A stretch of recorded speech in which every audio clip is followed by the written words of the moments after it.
The dawn of civilization. Primitive. Dangerous. Exciting. The handwriting is on the wall. If the human race is ever going to amount to anything, it needs the most civilized caveman I have ever seen. Look who's come out of his cave.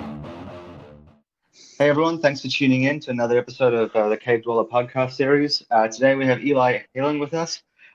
He is in a number of bands. Some of the ones that you might be familiar with through our site are Fawn Limbs, his solo project, Lung Knots, and there's a couple others we haven't covered, which we'll talk about today as well. So welcome to the show and thanks for coming on.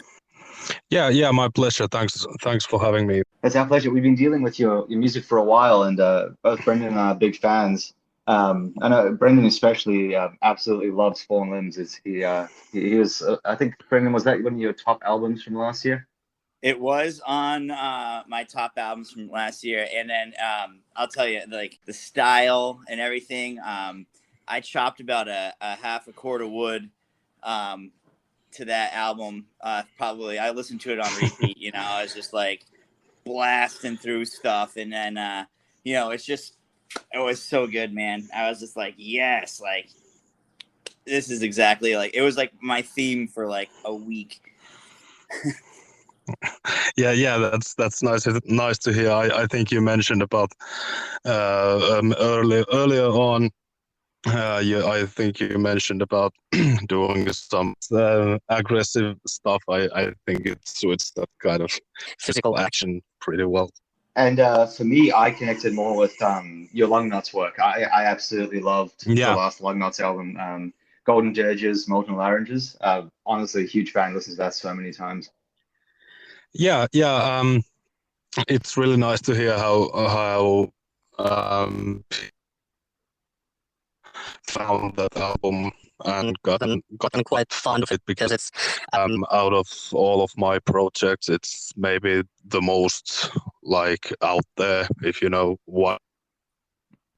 Easily like harshest and roughest thing and ugliest thing that I'm doing, and the reception for that album has been quite mind-blowing since it came out in February or so. And we wanted to thank you for being involved with the charity sampler and giving us that Lung Knots song to use. So thanks for that.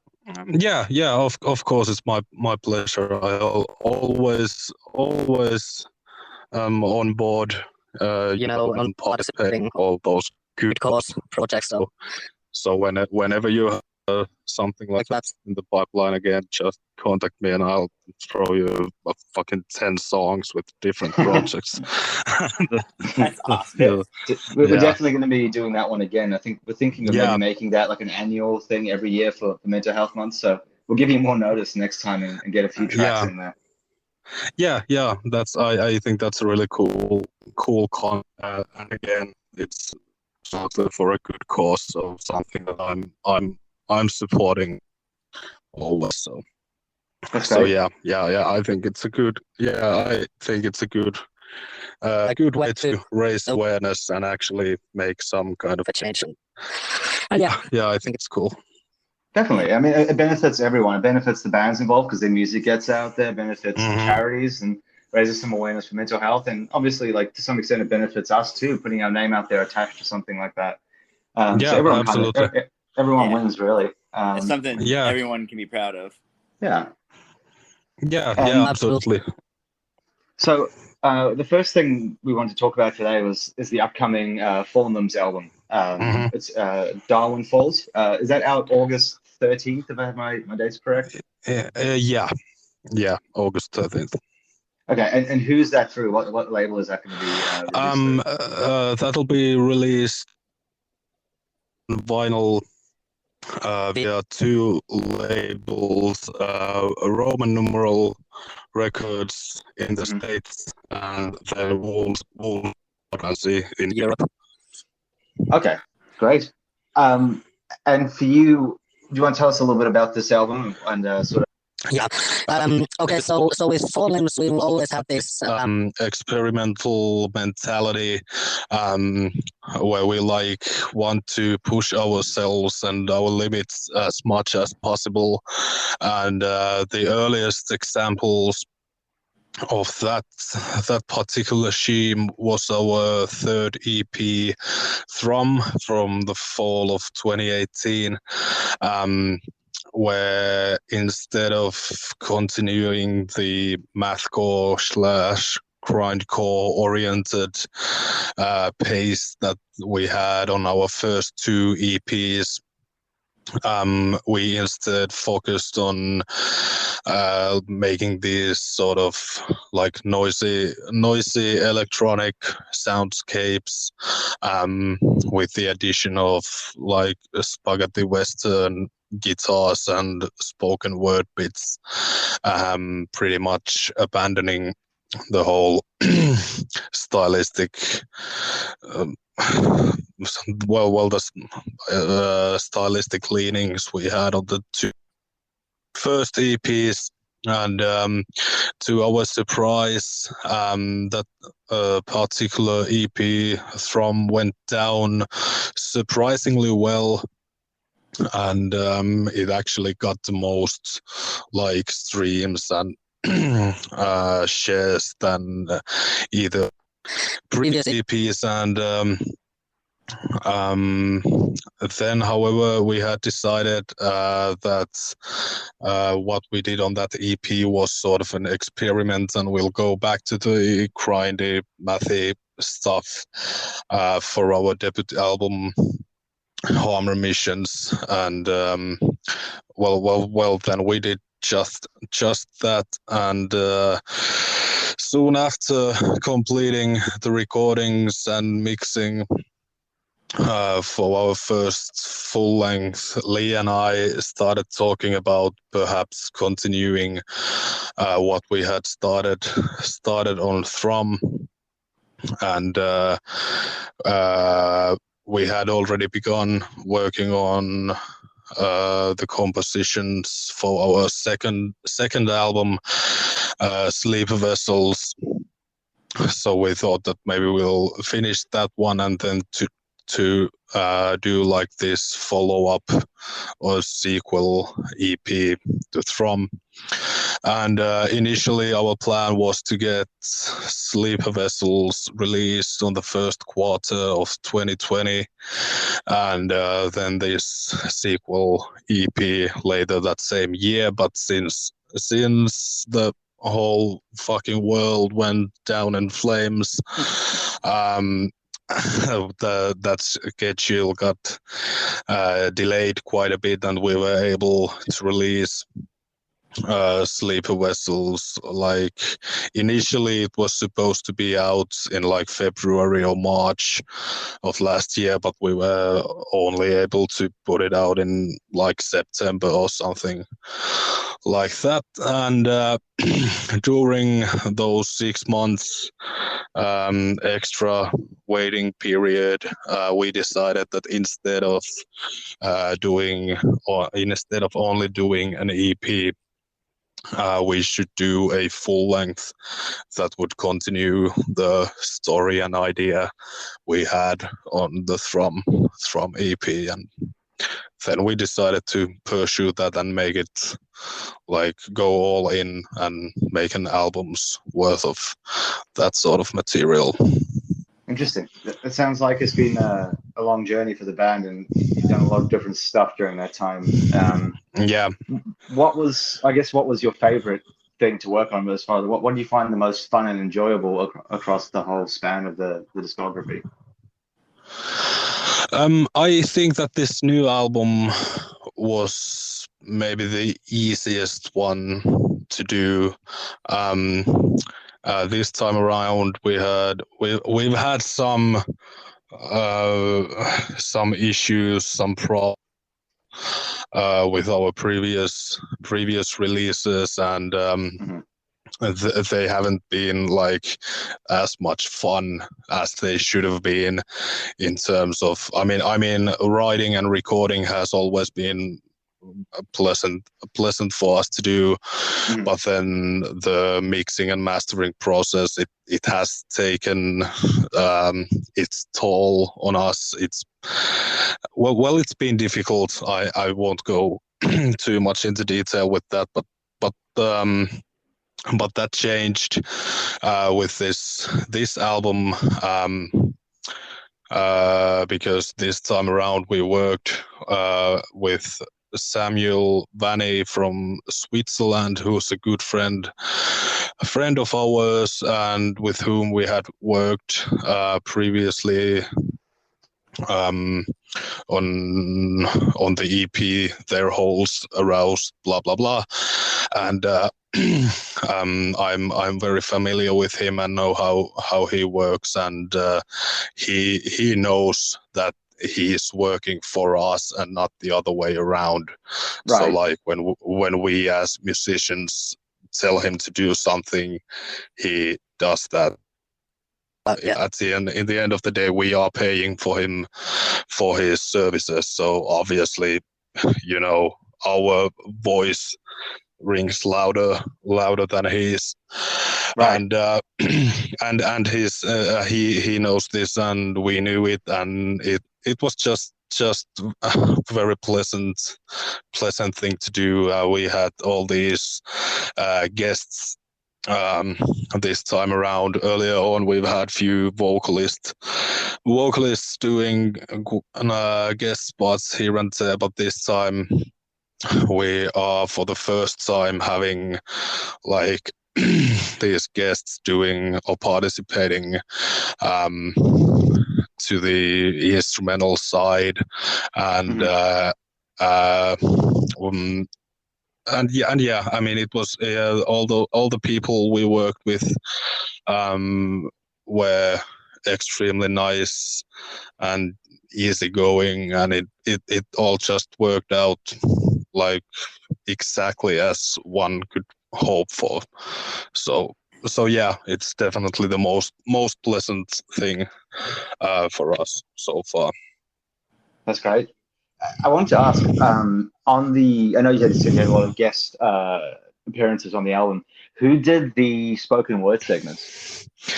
So Lee did those again. Okay. Our drummer. It was kind of obvious that because we are continuing the same story.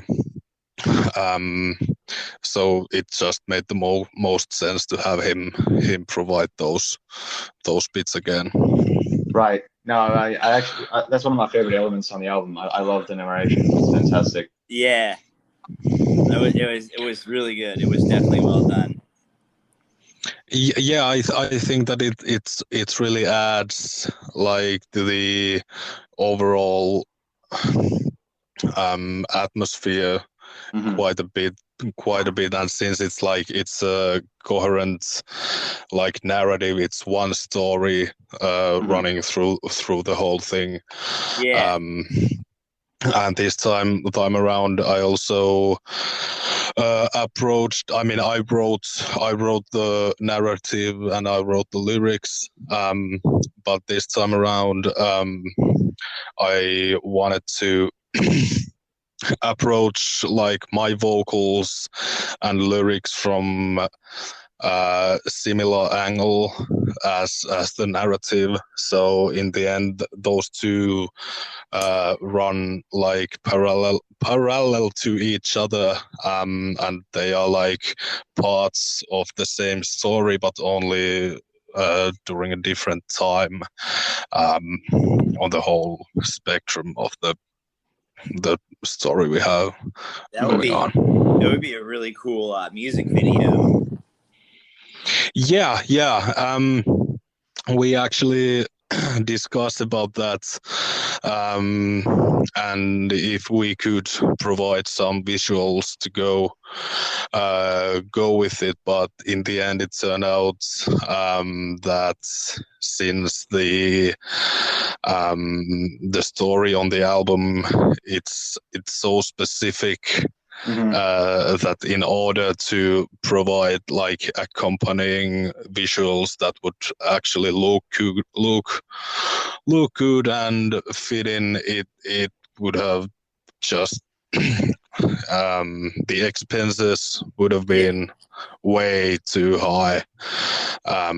We are talking about doing some sort of visuals, like a music video for a track which would potentially come out after the album is already released, but we'll see how that goes. Yeah, it's cool. It's like listening to like a book on tape with like music, you know. It's like, wow, like it's a really cool experience, you know. Yeah, and I think that's kind of the effect that we wanted, like that you can just, you know, envelop yourself and be fully submerged to the world inside the album. So yeah, that's definitely what we wanted. Well. And the speaking of visuals, the album art, that was you that did the photography, wasn't it? Yeah. I noticed that you have kind of a common theme that stretches across, well, I mean, not just this, but also your solo project that came out with this album recently. You also had those, the hands and body parts theme. Is there a meaning behind that to you, or? There is always an underlying meaning to all the photography that I do. But with Fawn Limbs, we want to, I mean, I'm doing like pretty much all of the album arts for all of my projects. But with Fawn Limbs, we want to keep that certain kind of eerie like atmosphere with the artworks, which are like these close shots of persons, and I want them to like convey this feeling that, well, you know, that it's like the artworks are images of something, but you just you don't fully understand what's going on. It's like I want this kind of like open-ended, open for interpretation sort of feel to all of that.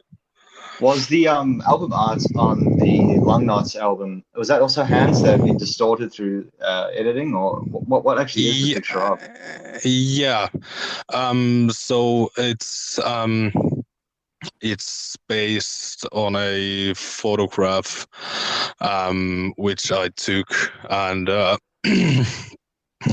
that whole project is about in essence about like the deconstruction of, you know, yourself, and all the distortions that you might mentally experience. And then I wanted to like convey that idea on the album art, which is why it's significantly different from the others, because of that particular style I used for that.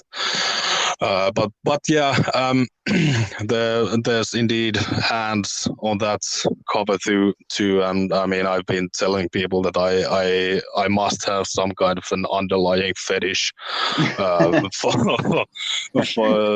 for like human hands, because, you know, those seem to be on focus like every single time when I do something. I mean, it looks awesome. Yeah, it does. It's like your signature aesthetic. Yeah. I mean, 20 years from now, whenever you see like hands somewhere, you can just say that I probably have something to do. Say, oh, that's an Eeli piece right there. Yeah. So I mentioned the Lurks briefly earlier. That was one of your other most recent releases. Do you want to tell us a little bit about that album? You mean the solo album or? Yeah, the one that just came out recently under your Yeah. name. Yeah, so that was kind of my response to this whole pandemic business. I've seen a lot of people doing some kind of special projects, now when they've been like confined to their homes and not being able to do anything.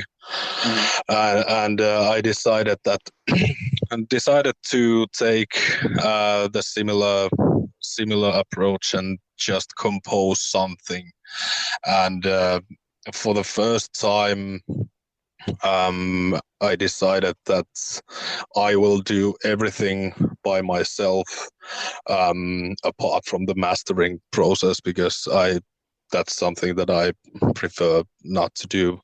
Right. But this album, it's the first one where I did absolutely everything. I'm doing long knots alone as well, but I have some people helping out here and there. So there's, even though it's also like my solo project, there's more of that collaborative angle to it.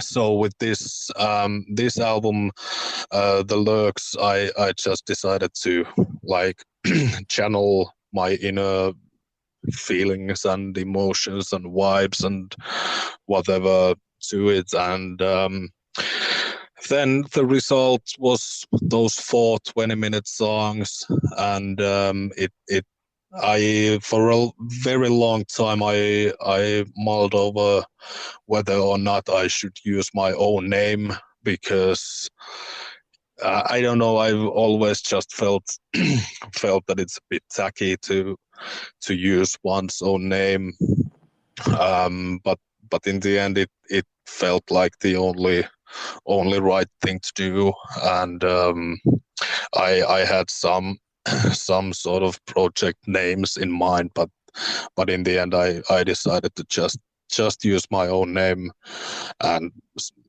see what happens, and yeah, that's pretty much the background for that album.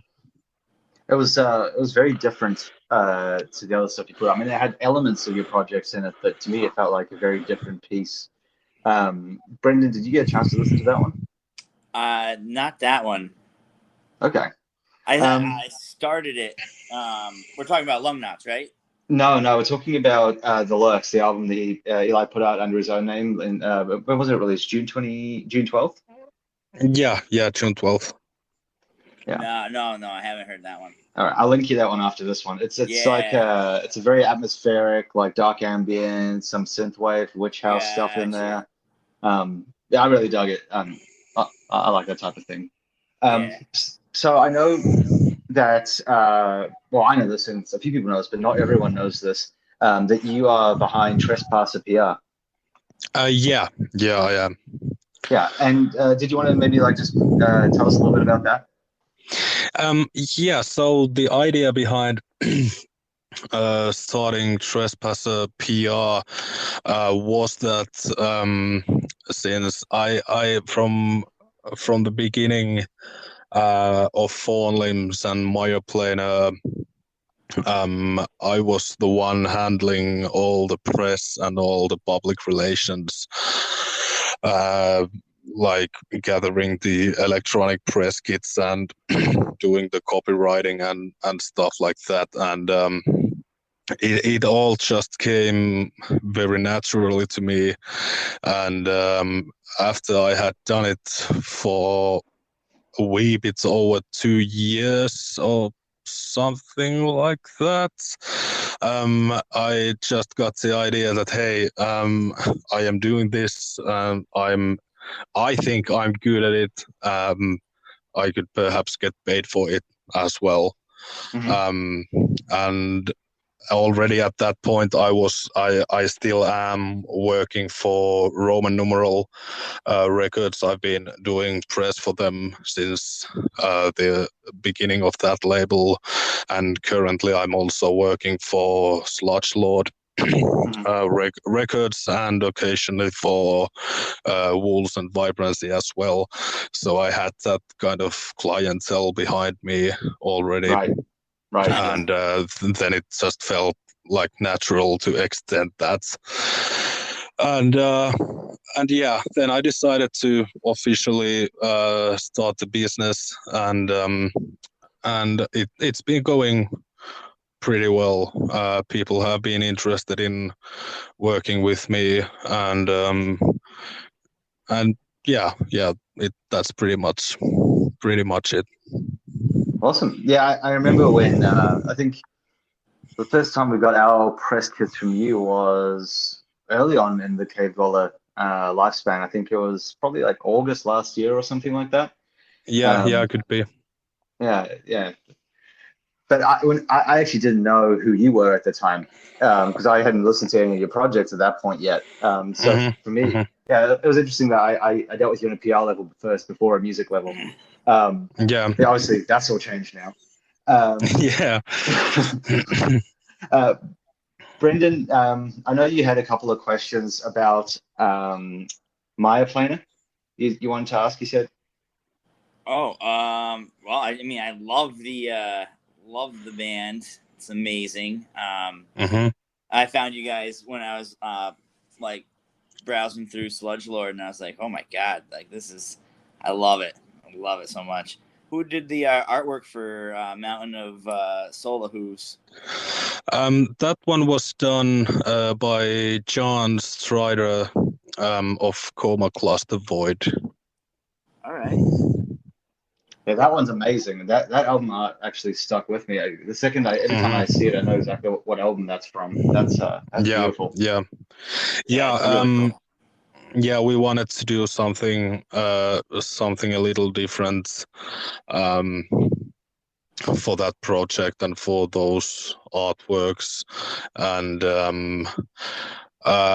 John and I were for a brief moment we had a project together, and it was around the time when we started Mireplaner, then when I knew that she's doing all these like amazing like painting-esque pieces. When we had our first EP done, then I just reached out to her and asked if she'd like to do something for us, and then she did, and we loved it, and then obviously went back to her when we needed the artwork for the full length. Yeah, it's cool. Yeah. They look similar too, you know, like almost like it's part of the same painting, you know. Yeah, that's the idea. Like, you know, they are from the same world and kind of have this link between them. It almost looks like, you know, the first one's like a reflection of that I don't know, is a Sola maybe. It looks like it's cool, man. It's definitely sweet. Yeah. The music is right up my alley. I love it. Atmospheric. It's slamming. It's brutal. Yeah, it's also. I mean, it was the first, like my first official project, because I think that we started Mireplaner before I started Fawn Limbs, so that was like the first band that I had or have, and it has. They have. Oh no, I want to hear more.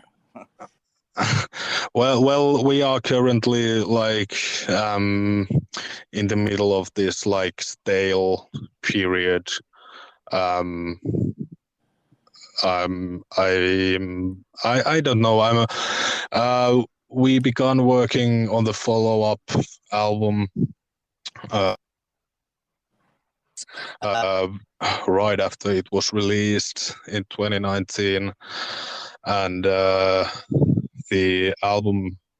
follow-up album, it has been like written for I don't know, a year and a half now, but that whole like band, it just isn't like moving anywhere at the moment. I'm still keeping my fingers crossed that we'll get around to at least to finish the second album and put it out and then see what happens. But yeah, we've been like just inactive for a while now.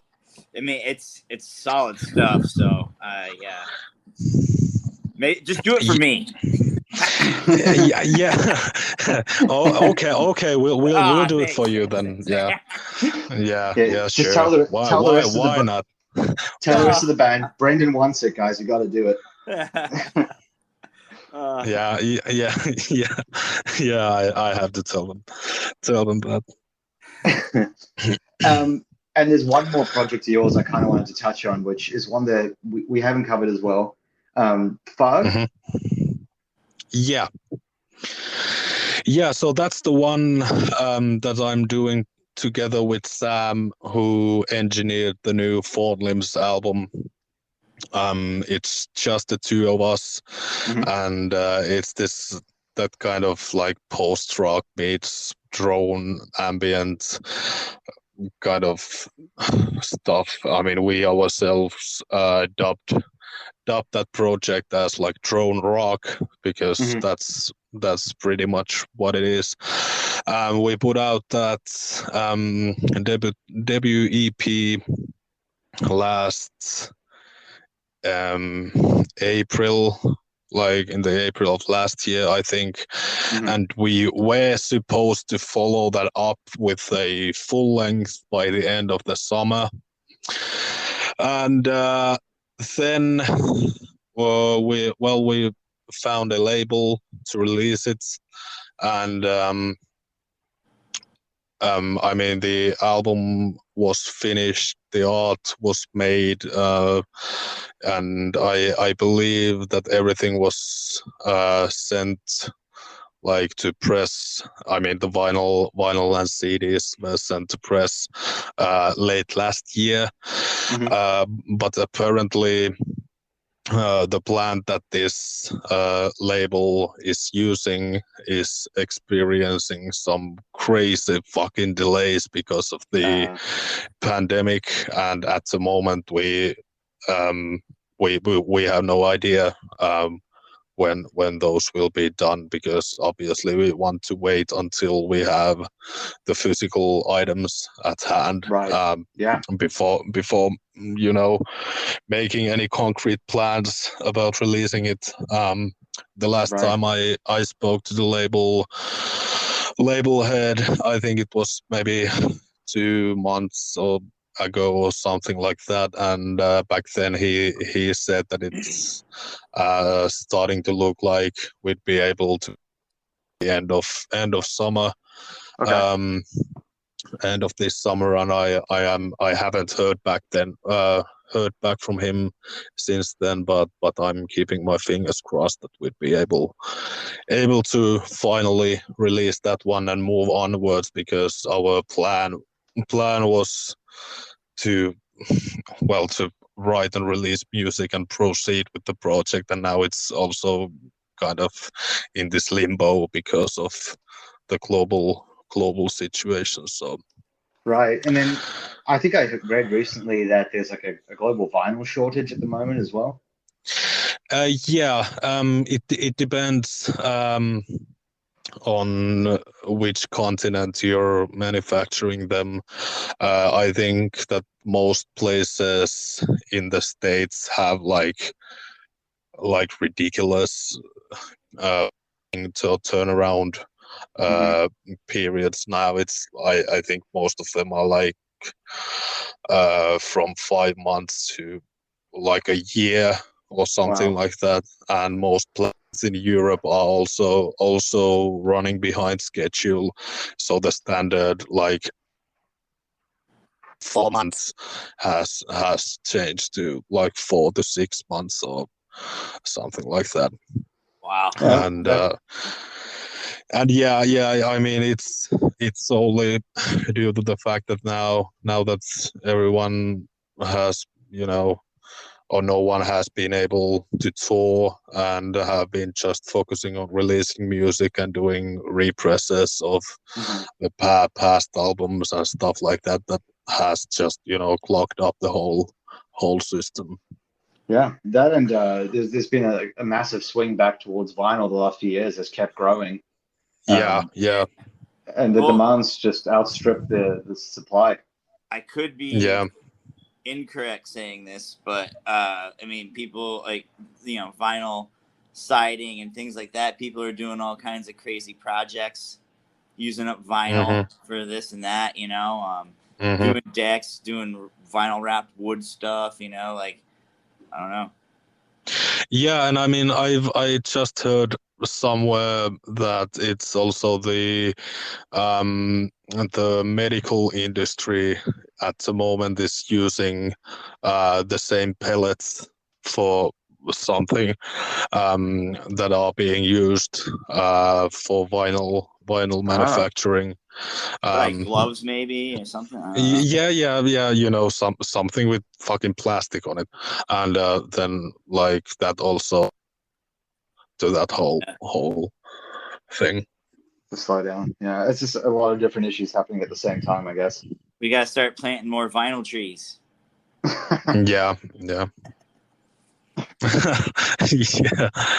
yeah, but we'll see. I mean, it's obviously it's very cool that the industry is like experiencing this revival when it comes to vinyl. But then again, the vinyl manufacturing it's so slow and expensive too. Yeah, it's highly expensive. Like the profit margins on producing vinyl are like next to nothing. It's why there's also a limited amount of plants, or a limited amount of plants that are actually professional and worth using. Yeah, I've seen a lot of people get burned over the past I don't know year or so with just labels that have taken orders and then completely disappeared off the face of the planet. Yeah, that's another another thing. Like I'm in that position where I'm able to release pretty much all my music on vinyl, apart from few exceptions that people are I think that people are accustomed to delays at the moment, but it's like well you need to be very careful at the moment with all that.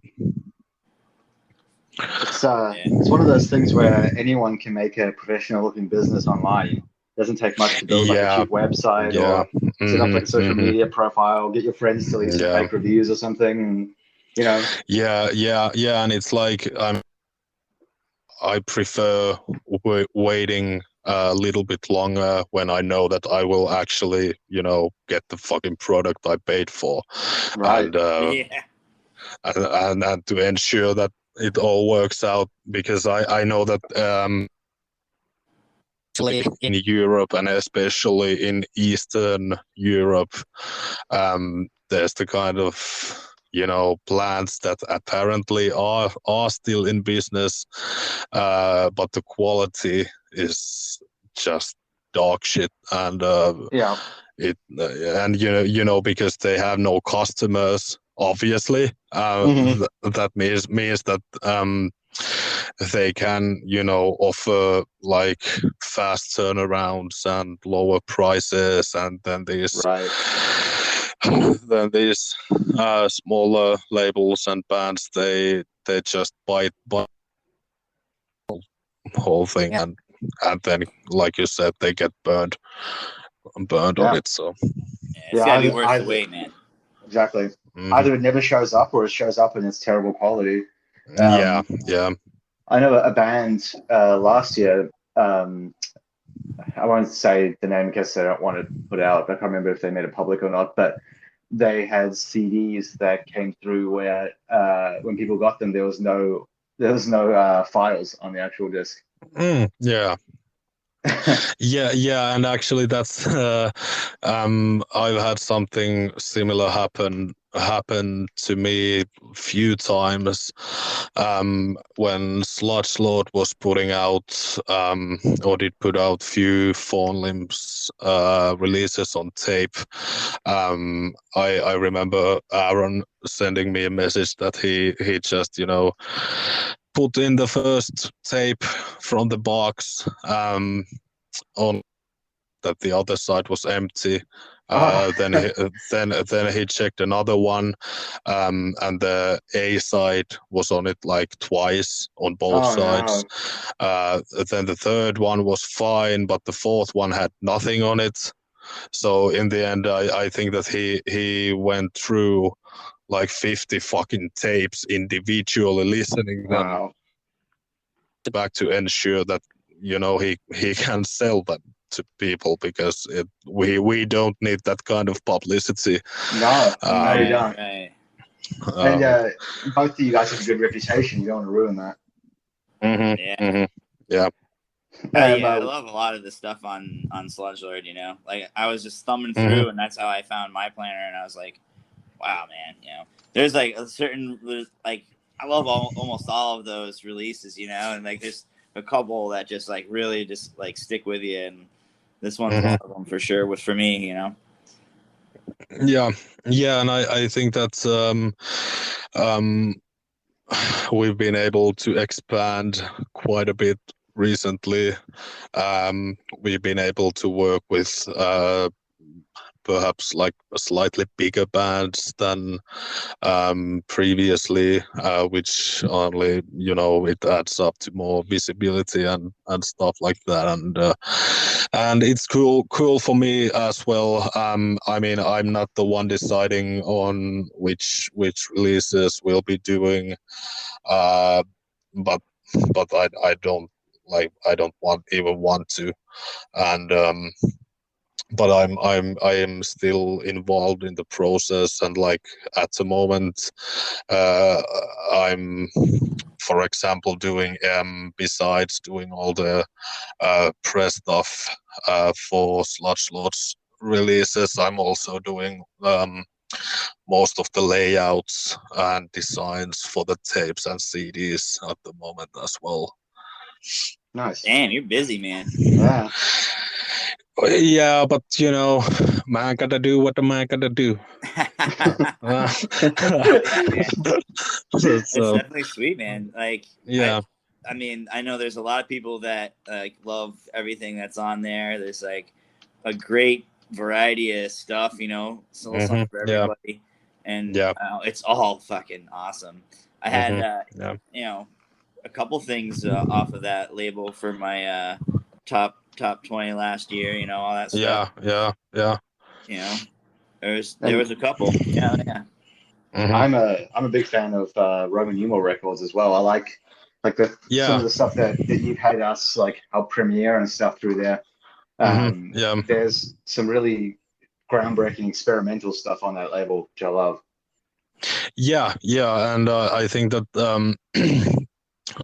Paul, who owns the label and runs it, I think that he has like the correct like attitude and mentality towards doing what he's doing, and that is like putting all the value on the art.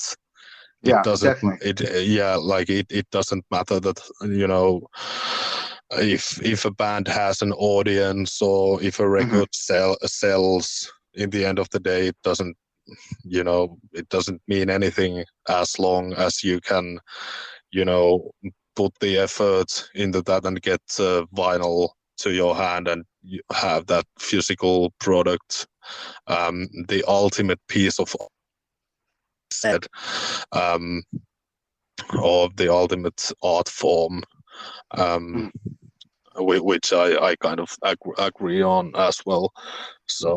So yeah, I'm very fortunate to be able to work with Paul and that label as well. Where are they based? Are they Switzerland? No. I mean, Paul is Roman Numeral is based in Florida. Oh, it's in the US. Oh, okay. They Yeah, just seem to cover a lot of interesting European bands. Yeah. They recently did that one Swiss band, that Hemlock Smith, and Yes, I love that. and yeah, it was a brilliant album. And actually,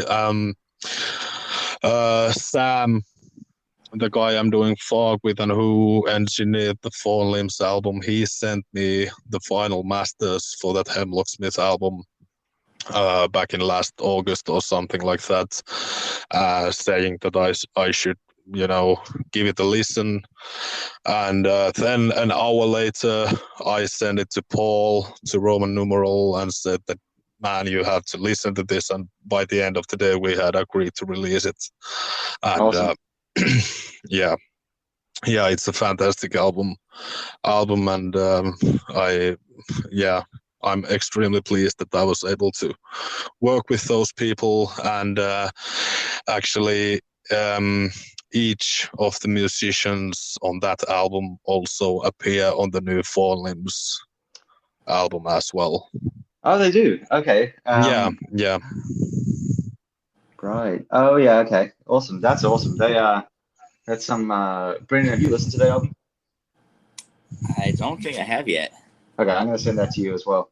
That was. Yeah. I mean, I don't even know what genre to call that. That's like there's like a lot of stuff. There's a lot of stuff going on there. Mm-hmm. Yeah, I mean, it's kind of. Yeah. I'd say that it's like, experimental, dark, Yes, like folk music.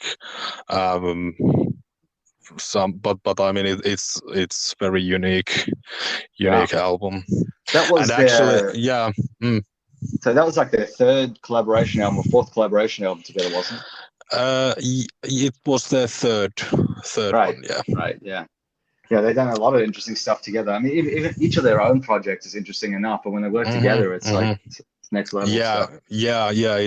There's something magical in those three. I mean, since I got the newest album, I've been listening to it like at least once a week since last August, and late and after receiving it, I of course had to dig into the previous collaborations as well as their respective like own releases, and it's all just like stellar stuff. That was the same for me. Yeah. I didn't know them until you sent me that file, and I was like, oh my God, this is fantastic. And then I went back and I listened to all the previous releases as well, and just all that stuff. So yeah, it's a fun journey.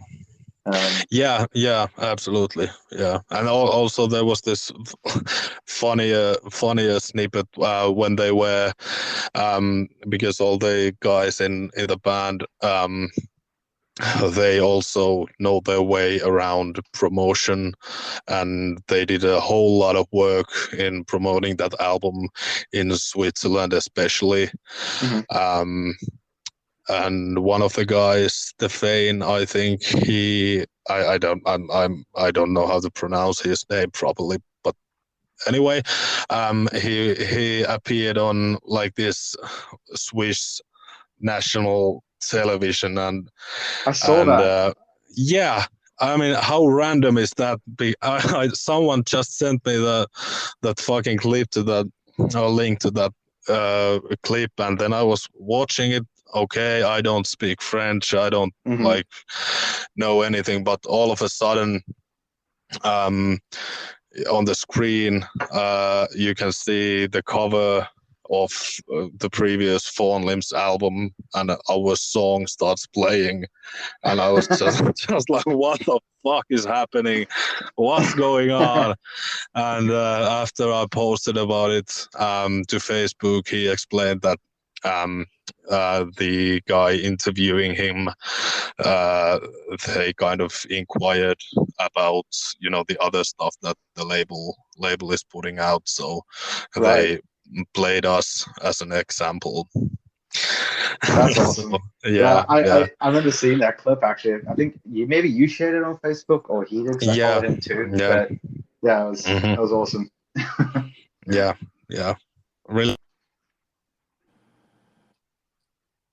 but Yeah, it was cool. So we're kind of wrapping up towards the last part of the interview time-wise. Brendan always has a couple of like sort of fun questions he likes to ask, so I'll let him fire those off to you. all right. I was gonna say, so you got what band would you like to open up for once you're able to start doing live shows? That's a tough one. Hmm. Um. Well, I think that if we're talking like a smaller scale bands, it would be like really awesome to be able to play alongside like someone like Frontiera, for example. But then if we go crazy, I've always adored Nick Cave and everything he does.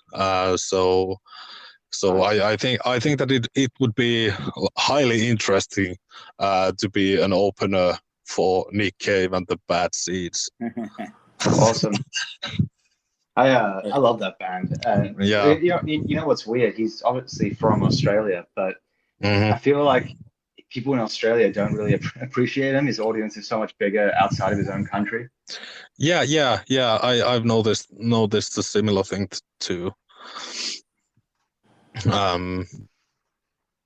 I think that he is widely acknowledged because his music just it speaks to people Yeah, entirely very. on its own level entirely. Mhm. Yeah, there's no one quite like Nick Cave, to be honest. Like, Mhm. I Yeah, love, no, I yeah. love his music. Yeah. Timeless. Mhm. What's your favorite instrument to play? You know, My favorite instrument to play would probably be my vocal cords because I enjoy recording or doing vocals the most. I mean, I've been playing guitar for like 16 years or something like that now, and I mean, yeah, obviously, if I didn't enjoy playing it, I wouldn't. Uh, but yeah, if I had to pick, I'd still say that I most enjoy doing vocals. nice. Would you like, do like sing for like kids' birthday parties and stuff, or would you? I'd rather not. Yeah, no. I mean, unless you paid me enough, then obviously I would. But you know, if it's, I wouldn't do that just for fun. Yeah. Let's see. We got. How about if you could, do a collaboration with anybody? Mhm. Who would you want to work with? I have to decline that question, actually, because let's just leave it at that. Okay, onwards. All right. Denied. Yeah. Let's. How about if you could perform with any band, live or dead?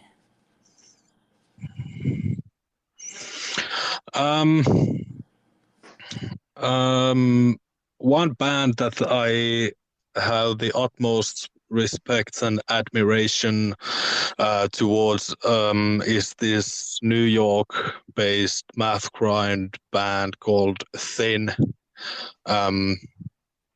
who released I think it's their debut album Dawn.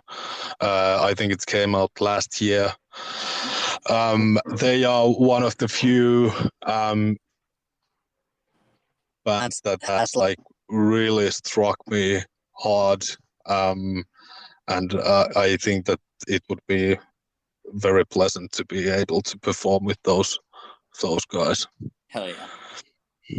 What was the band name? How do you spell it? Thin. Just THIN? Yeah. Okay, Thin. Awesome. I'm going to check them out. I haven't heard Yeah, of me them. too. I haven't heard Yeah, of them. absolutely. Yeah, And they New are. York too, so that's kind of close. So. Yeah, they are fantastic. Nice. Awesome. Nice. What's your favorite kind of like genre to like relax to and kind of wind down? I'd say that the more violent, the better. Because I can't really relax when listening to like atmospheric or slow music. Like I enjoy a lot of ambient and drone stuff, but I always get like too caught up in those soundscapes to be able to fully relax. So if I just want some background noise, then I'll just put on something as ugly and abrasive and fast as possible. I kind of understand that as well. Yeah. For me, if I want to put something on in the background that I don't have to pay any attention to, it would just be something like brutal death metal or slam. Because it's like that constant, never stopping, like, it's kind of just noise. It's pleasant to listen to, but you don't have to focus on it. Yeah, because in the end, it all sounds like more or less the same. So yeah, exactly. It's not a bad thing. It's just it is what it is. No. There's like a general sound to it. Yeah. Sometimes when I'm driving and I just have to, like, I don't want to pay attention, I'll put on stuff like that too. Same reason. Yeah. I love that. So for me, I like listening to stuff that you have to pay attention to in the car, when I'm driving. Like I do like the mindless stuff, or like like quicker songs, or if you will, short trips and stuff. But if I'm like heading out for like a trip, I like listening to something like intricate, Yeah, I've been listening a lot of like dark jazz when driving. Nice. I only got my license like last fall, and we have a relatively good speaker system. Like nothing hi-fi, but still good enough to be able to like listen to something like more like delicate and intricate stuff without losing too much. And I like it kind of especially on longer trips, in order to avoid all kinds of fatigue. It's I found that it's the most pleasant thing for me to listen to stuff like that. Nice. I kind of have a follow-up question to that one with I guess you can call it musical burnout. When you listen to too much new music and you struggle to find time to listen to the things you love, or just relax and listen to music for fun. I mean, you work for 2 labels, you do the PR stuff. You must have the same issue as me, because I get so much music submitted to me. It's hard to find time to listen to music for fun. And I mean, I think that I have some kind of an internal like clock for that stuff. because I either care or I don't. If you send something to me on those days that I just don't want to listen to anything, I will not fucking listen to it. I will forget everything about it and then maybe get back to it a month or two later. Right. But these days, I generally I try to listen to as much like new music that's being put out, especially the stuff that have some sort of a buzz around them. But in the end of the day, there's very little bands or artists that stick with me. So I think that in the end, I listen to music for fun quite rarely these days.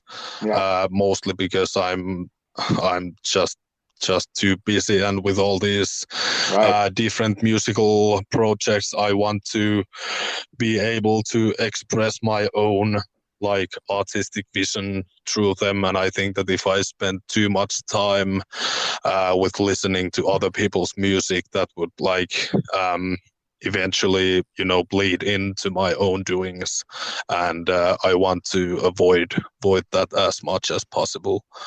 Right. Yeah. For me, with the site, because we get like 150, 200 emails a week of submissions. It's just insane. Obviously, we can't work through all of it, but it got to a point for me where I was trying to spend so much time listening to stuff that got submitted that I hadn't listened to like classic albums I loved in like weeks type thing. So for me, I had to set boundaries and be like, I know you kind of have to make time. You don't want to fall out of love with the music you love. So I made a rule that like if I'm in the car driving, I don't listen to anything new. Like when I'm driving, that's like I go back to the albums I love. I go back to stuff I just find fun and relaxing. And I mean, I found a good balance that way. It worked for me at least. Yeah, that sounds like a good solution. And I mean, I stay on the pulse. I mean, I try to be as educated as possible about new things. And I think one thing that helps me, it's everything else that I'm doing. I'm also writing for this blog called Everything is Noise. Yeah. So everything is noise. And over there we have a quota that you need to do like a certain amount of reviews per month in order to keep the site alive. And I think that that's sort of like being part of that group of like 20 people with where everyone has their own like areas of like expertise and their own voice, and that way we all get like I don't know what's the word, we get like subjected to a lot of like different types of music over there, and I think that that's like single-handedly keeps me up to speed with the current times and music that's being put out. Definitely, I can appreciate that. Sorry, Brendan, I kind of threw you off there. Did you have any other questions there? No, I think we're good, man. Awesome. Eli, did you have anything else that you wanted to mention, like upcoming stuff, anything people should check out?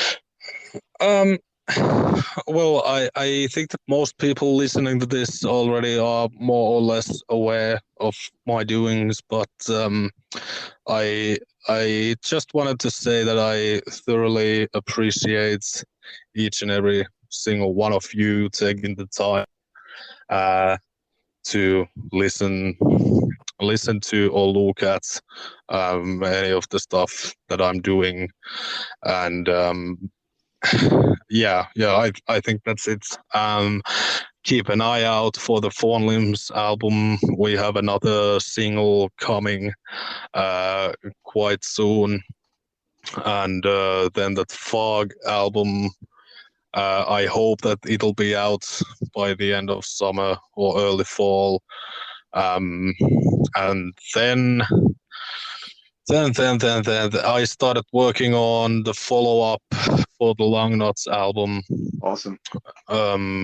Early last month, and I'm making good progress with it. And I, now that I'm able to work with Tartarus Records on the vinyl release, or I hope I will be able to work with them for their second album too. So I mean, I obviously don't know yet when that'll come out, but yeah, that's happening. And then, well, at the moment, I really can't say anything about the Mireplaner because our status is what it is at the moment. But besides those, I have this new noise project with Dan, the owner of Trepanation Recordings. Awesome. He's also playing bass in Mastiff and doing various things on this one other noise project, which I can't pronounce. But anyway, so we have a new project called Sulfur Nurse.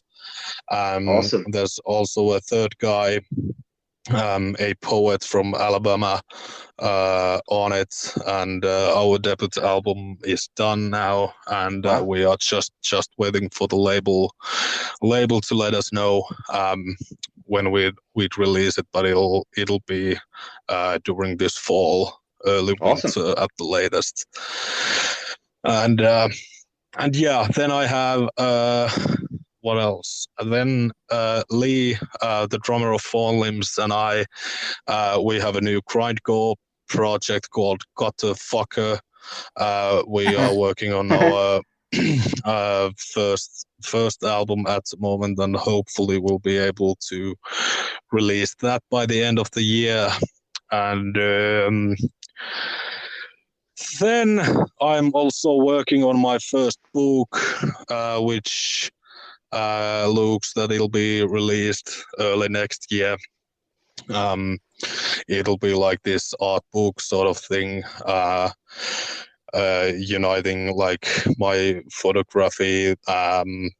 There will be a short story, and then there will be an audiobook of that as well, to which I've composed the music, and then have the vocalist from Hemlock Smith providing the spoken bits, and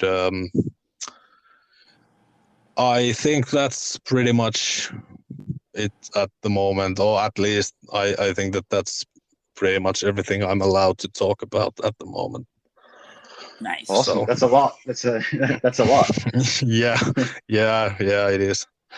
But you gotta do what you gotta do, like I said earlier. So that's a good thing. I mean, we have a lot to look forward to. So yeah. Sorry, you don't need to cut you off there. Just say that.